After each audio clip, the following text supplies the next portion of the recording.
Hello and welcome. I'm your host, Mary Kate Eaton, Executive Director, Education Programs, and Chief of Staff for Providence Community Partnerships. As a reminder, the information provided during this event is for informational purposes only. If you have any medical questions, please reach out to your primary care or healthcare professional.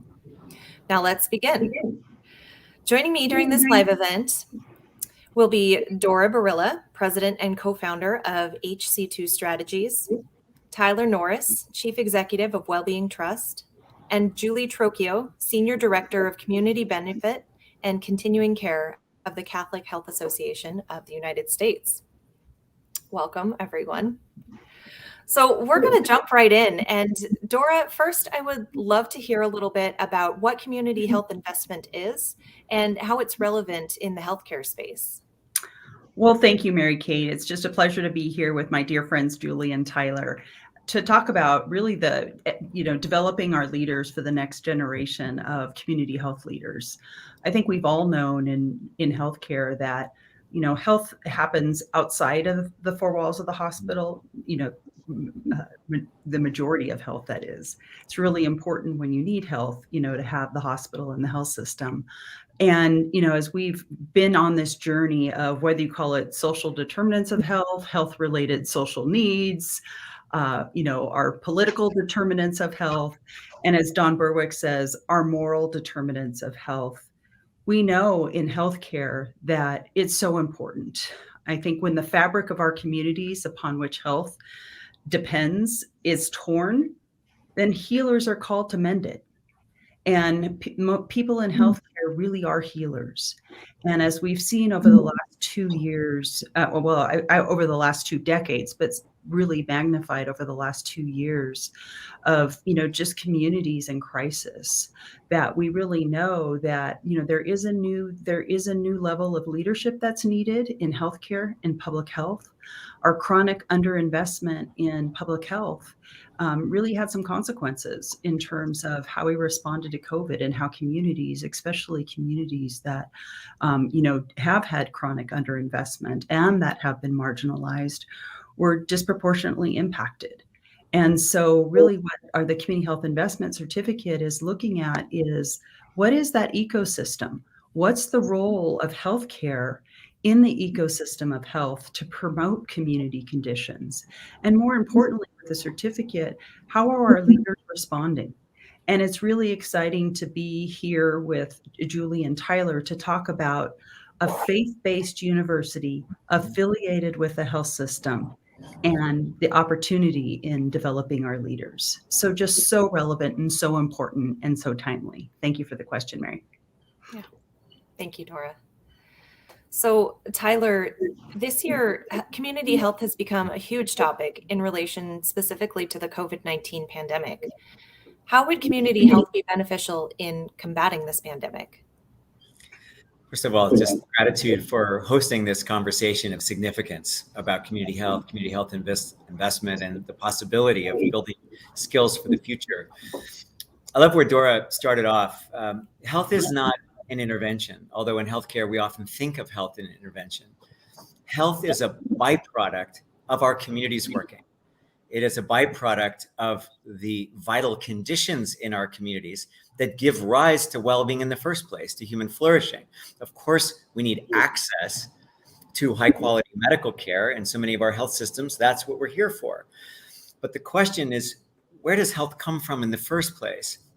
And so COVID, as challenging and tragic and so much suffering as it has brought, has actually unmasked that which we have known about but have ignored, the underlying health issues, such as lack of affordable access to high quality health care, social isolation, and significant challenges in equity and social justice that have shown that our Black and Brown communities have suffered and died at 4 times the rate of white communities, Indigenous populations 10 times the rate. And you have to ask the question, is that just COVID?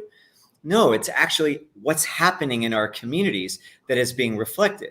So if we're looking at a measurable improvement in the health status of the American people, of a population, we need to be asking what creates that in the first place, such as access to a high quality education, access to a living or family wage, food security, housing security, all those things we know that allow an individual and a family to do well, for a young person to be able to actually thrive and come of age in the world in a good way. COVID has also kind of reflected that it's a layered crisis, not only the biologic crisis of COVID, where we have struggled so, but also an economic crisis and a political crisis of polarization and lack of equitable opportunity, and a climate crisis, an environment crisis, which for many of our young people is creating an existential question about the future of our ability to thrive as human beings. So of course, that's going to impact our mental health, to where you have, based on Gallup polls and others, over half of the US population experiencing mild to moderate anxiety and depression, people falling back on their addictions and struggling with suicidal ideation. So kind of given all of this, there's a real question about what COVID has unleashed, is just this question of how are we designing our communities to produce health? In the quality space, and I'll land with this, in the quality field, we recognize that every system is perfectly designed to produce the results it produces. So what we're seeing in health inequity and people struggling with health is a direct result of our commitment, our moral compass, and the investments we're making or not making in that which creates health in the first place, which is why this community health investment certificate and this partnership is so vital to actually learning what is it that we can be doing, the kinds of investments, practice changes, and policy changes that can measurably improve population health with equity for all. Thank you so much, Tyler. So much truth there, and so much room for improvement. So, Julie, next, I'd love to talk to you about, tell us who the Catholic Health Association is and how members can benefit from the Community Health Investment Program that Dora mentioned. Oh, thanks so much, Mary Kate. I'm just so honored to be with my good friends, Dora and Tyler, and honored to be part of this program. The Catholic Health Association is a national organization of Catholic-sponsored hospitals and nursing homes, 600 hospitals around the country, about 1,000 long-term care facilities. In our advocacy, our number one issue is healthcare for all people. We say we are a passionate voice for compassionate care. That's our line. We have been active in community benefit really for over 30 years, but also pay attention to those problems that do plague our communities. We've been active in human trafficking and environmental justice. And we try to look at how we can, as a national organization of faith-based organizations, make our communities healthier in many ways.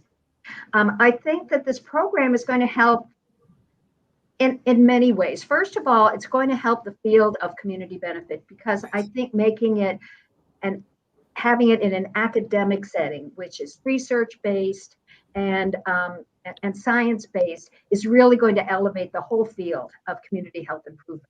We've got wonderful people in the field, but this is going to help. I think for people beginning in this field, it's going to be a fabulous grounding in these basic concepts that both Dora and Tyler talked about. I think for veterans in the field of community benefit, it's going to be an opportunity for them to go to a higher level, to dig deeper in data and how they build relationships with the community and the whole concept of equity.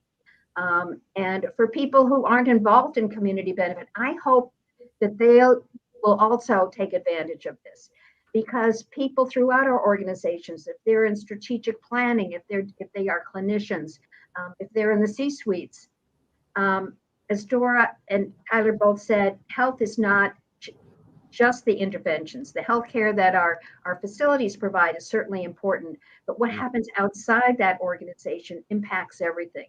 So I'm hoping that other people in healthcare will also take advantage of this opportunity. Yeah. Very well said, Julie. I know we've hinted at it a little bit. We've talked about some of the need that exists. Dora, I'd love to hear a little bit about the planning, the organization, the creation of the Community Health Investment Program at University of Providence. Can you tell us what's unique about the program, how it's delivered? Thank you, Mary Kate. I think that's really the exciting part of this is that this program, the certificate was really designed with a lot of practical applications. I've also been a professor of public health for, 20 years. And I have always said I'm more of a pracademic, that we're really looking at what's the practical application.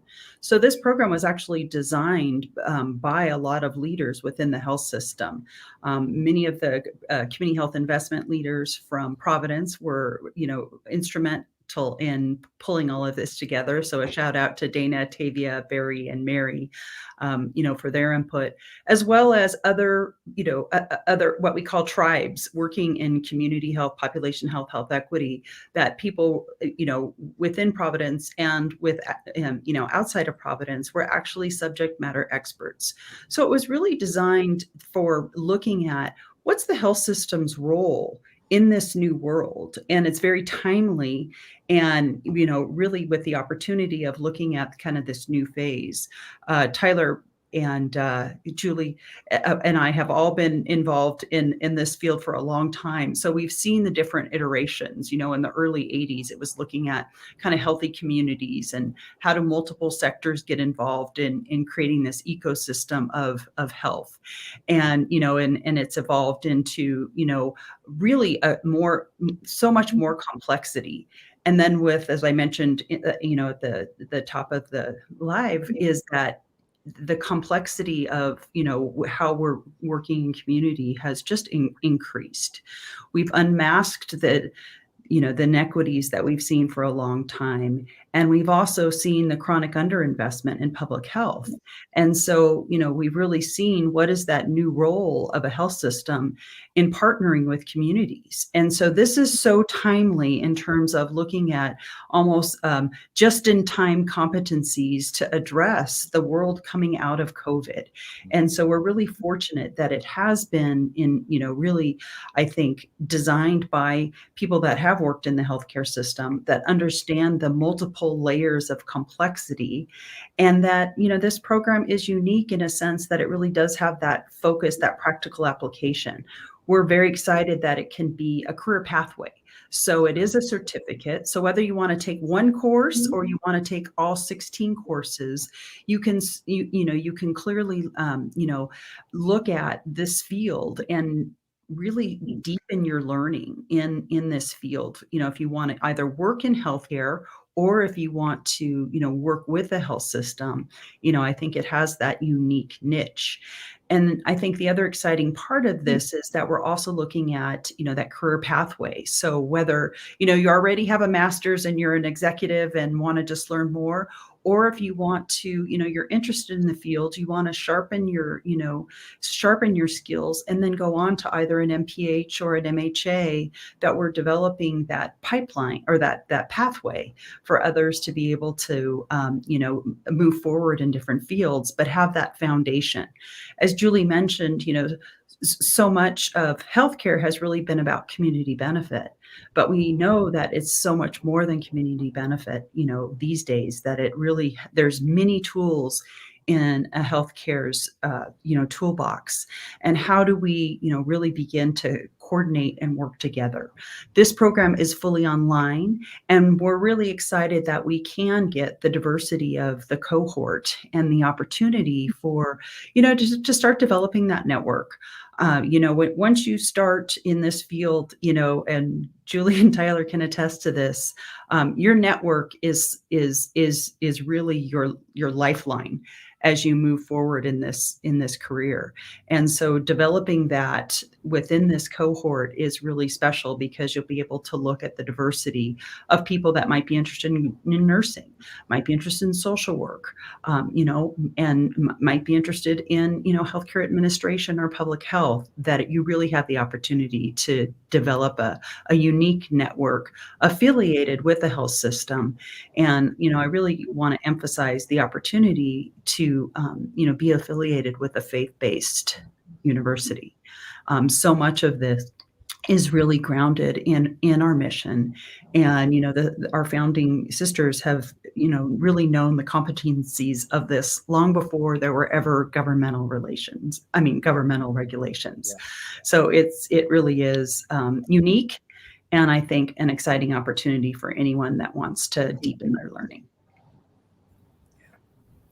I'd love to explore that just a little bit more. I heard you say that this could be for someone who doesn't necessarily already work in a community health space. What background would someone need to have to apply for the program or pursue education in the field?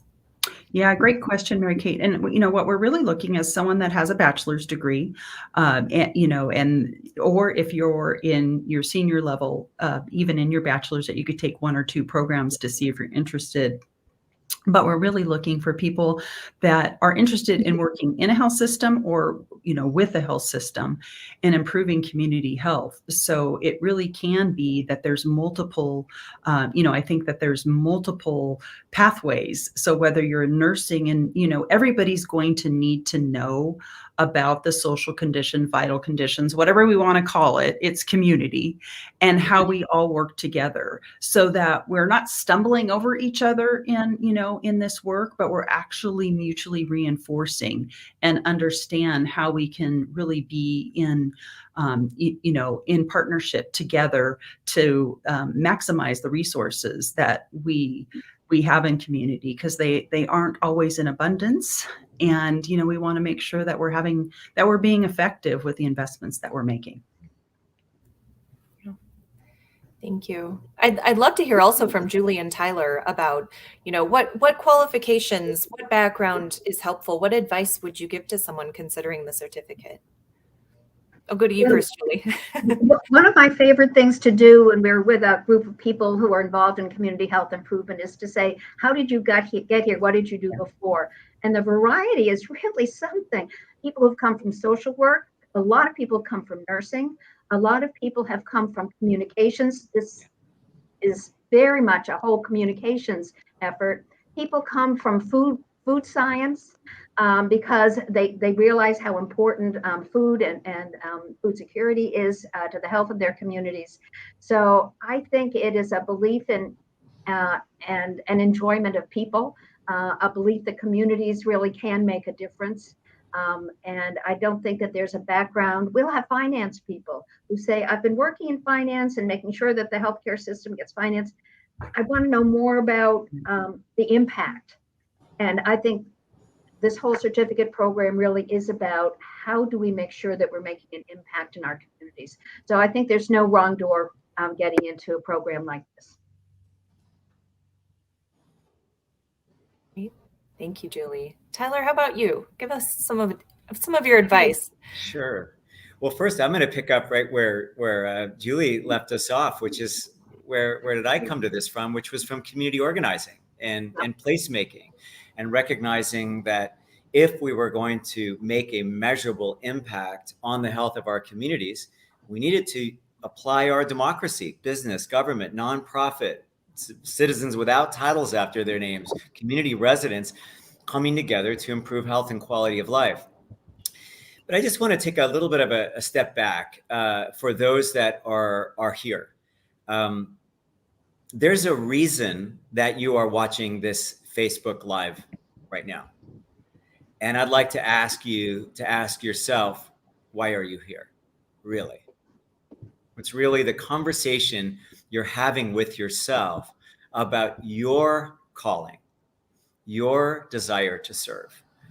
Those of us who work with Providence and in faith-based health are so privileged to experience this not only as a job, but as vocare, as a calling, as a honest inquiry into ourselves of what does it mean for me to be alive and facing the world as it is, and how do I want to meet that?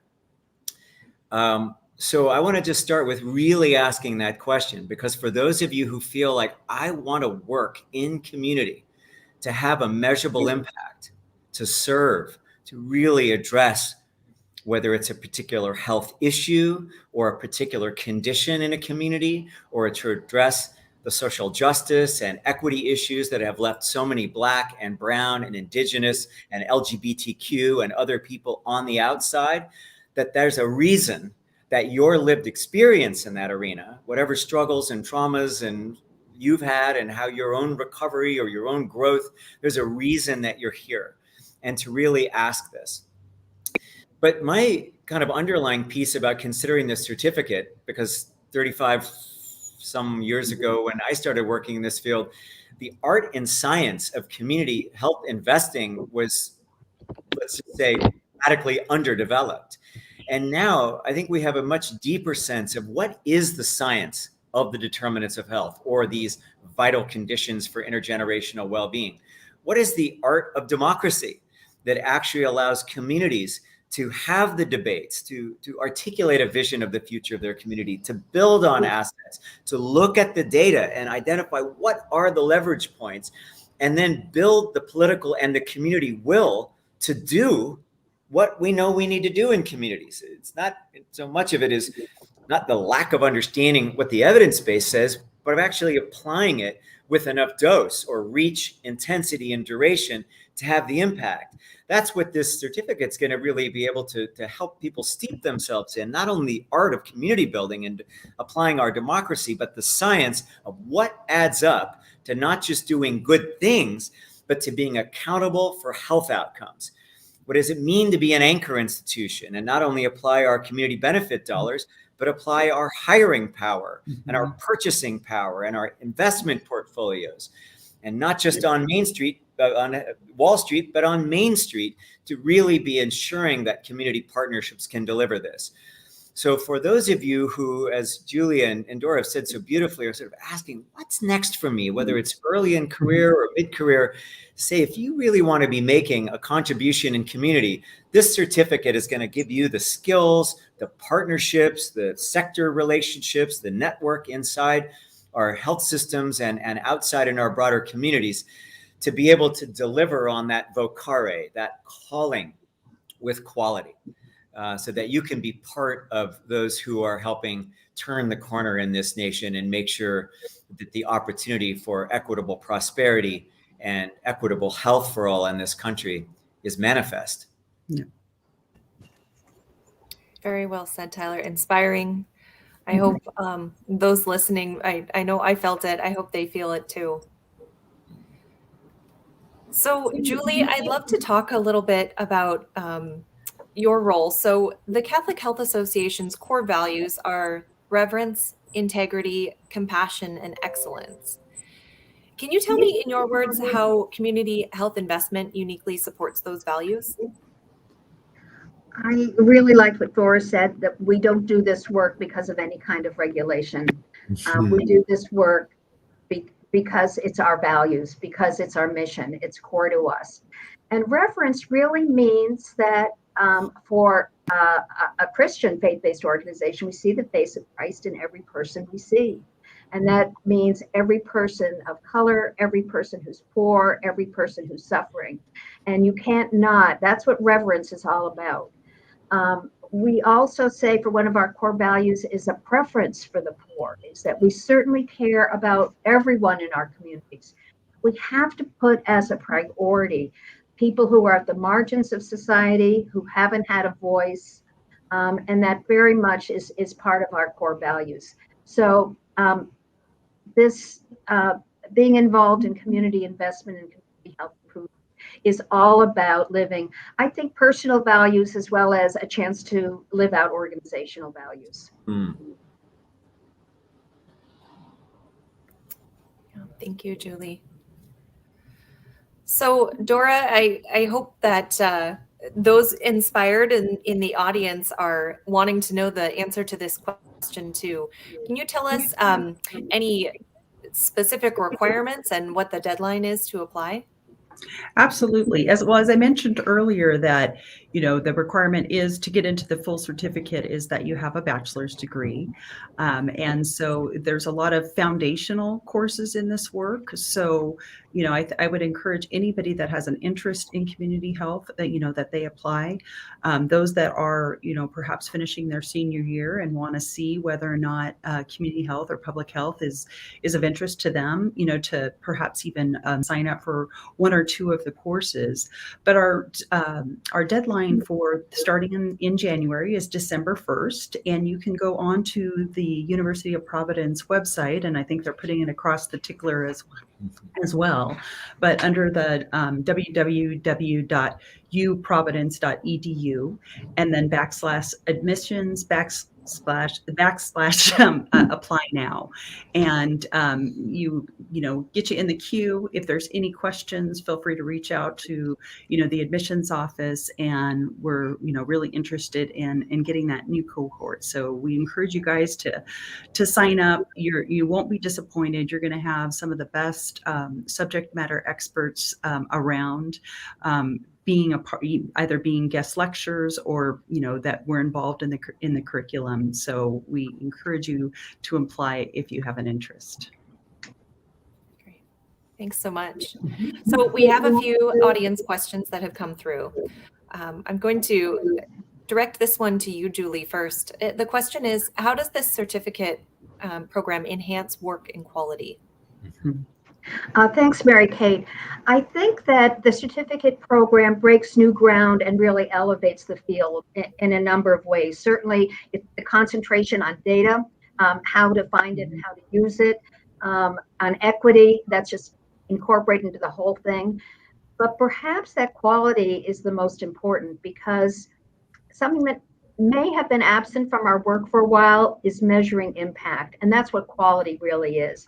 And from what I understand, that this program is going to very much zero in on how can we measure whether we're making a difference. What's the impact of this work? And what kind of course correction should we do? Who else should we be working with? What other approaches should we do? So I think this program is all about raising the quality of our work in our communities. But I'm interested what Tyler might think about that too. Julie, I love what you just said, that of course our health institutions are committed to clinical quality, but quality in this era must include the vital conditions in community and referral and connecting with non-medical needs that impact health in the first place or shape recovery. You can't talk about treatment for diabetes in only a clinical context. Quality in care in diabetes has to also include access to healthy, fresh foods, access to safe places to be physically active. So total quality now has to be a holistic sort of aspect of that. So I want to, leave it with that. Mary Kate, back to you. I have more, but I just was tying to sort of Julie's point on quality. I want to respect that. Yes. So just the one other question asks, how are communities and hospitals investing in community health? And I think probably each of you have something to say about this. Well, I'll just start kind of with a universal that, there's many different ways that hospitals are investing in community health. And, as Julie mentioned, we have community benefits. As Tyler mentioned, the Health Anchor Network strategy, looking at hiring power, purchasing power, and our investment power in terms of, improving the overall health and well-being of a community. But what's exciting about this program is it really can, just like you would never say, how are you improving the health of a patient, because it's not a one size fits all. There's some principles. Principles are few, but methods are many in terms of really understanding the community and who lives in the community. What are some of the conditions that they're suffering from? What are the vital conditions that are, contributing to poor health? And what are the resources, assets, and partners? And how do we work on this together? So I think and then evaluating whether or not, you're effective in your investments, I think is really key. And whether or not you're giving the proper dose, intensity, and duration of investments, that we're just not tinkering around the edges and, looking at random acts of kindness or just an inventory of programs, that we're really looking at a holistic way of investing in community. And I don't know, Tyler or Julie, if you want to add to that. Julie? I think your example of we don't treat every patient is individual, every community is individual. Right. So we start with what is needed in our communities, Mhm. and we go from there. And sometimes it's providing direct services. Sometimes it's reaching out to low-income people. Sometimes it's taking that bit of our investment portfolio and investing in local businesses and local nonprofits.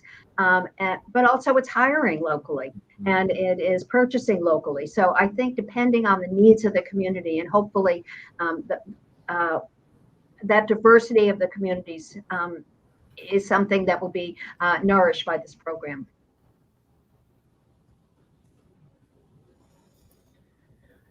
I'm a trained chaplain, and what I know is that our job is to be present and bring sacred presence, healing presence, and listen and ask the question, what's being said here? What's wanted here? What is wanting to happen here?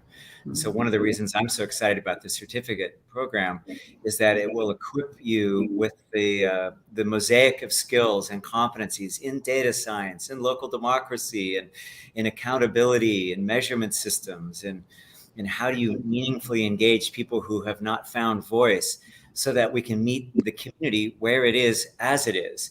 And that is not just an intervention wanting to be happen and people running around with solution sets and shoving them onto a community.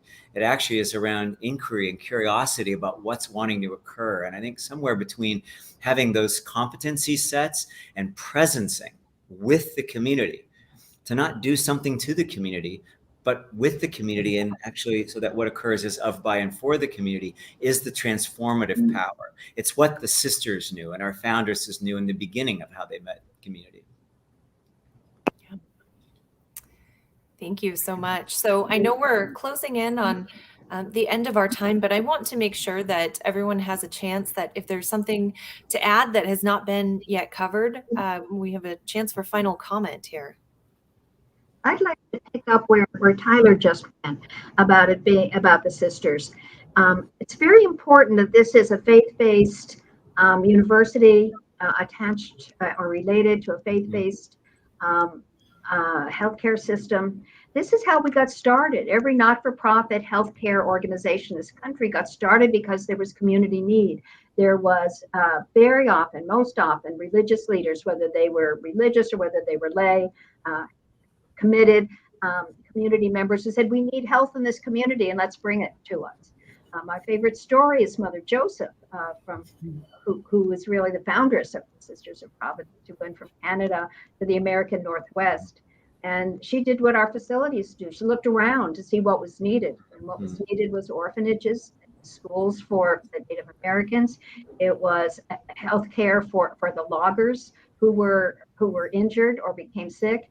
She looked around for what was needed.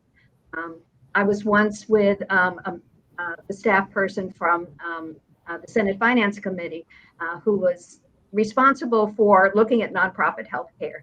And I said, Mother Joseph, whose statue is in Statuary Hall in Congress, she's been there longer than any member of Congress, longer than Senator Grassley, almost as long as Senator Byrd was in Congress. So this is very important that it is coming from, I think, University of Providence and Providence Health System.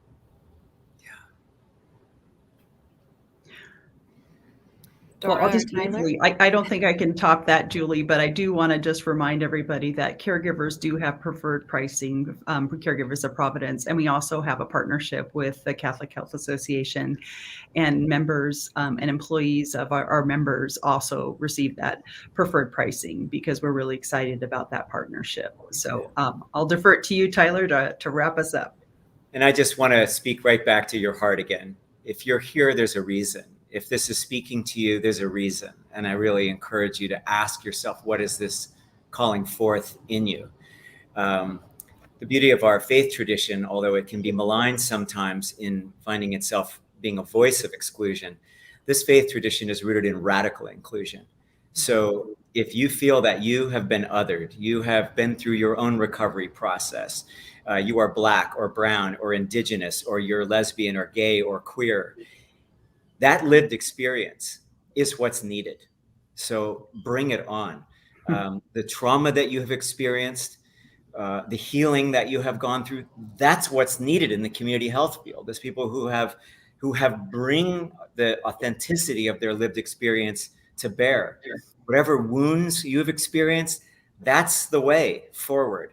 And so I just can speaking for myself and my own woundedness, the path of the healer is to bring that wound forward in a way that makes it available to others. And I don't know of a more beautiful calling in a more beautiful setting in this faith-inspired, faith-based world than being able to bring that which has challenged us most, traumatized us, and to bring the healing and your path forward out to others. And this certificate is going to look at that not only a way that is heartfelt and authentic, but as a way to give you the skills to have the kind of impact that I know you want to have in the world that is worthy of you, worthy of your family, and worthy of the beautiful faith-based institutions that we're blessed to be able to serve in. So hope to see your application and see you with us. Thank you so much, Tyler. So I'm glad you went last. That was beautiful. Hard to talk to each of you. So again, a huge thank you to Dora, Julie, and Tyler for joining us today, and for everyone listening, and thanks for sending in your questions. To learn more about Providence initiatives, programs, services, ways to give, or if you're looking for help or medical advice, please visit providence.org. And if you're looking for more information on University of Providence, you can visit uprovidence.edu. And make sure to follow us on social media under Providence on Twitter, and at a Providence Health System on LinkedIn, Facebook, and Instagram. So thank you again all so much for joining us today.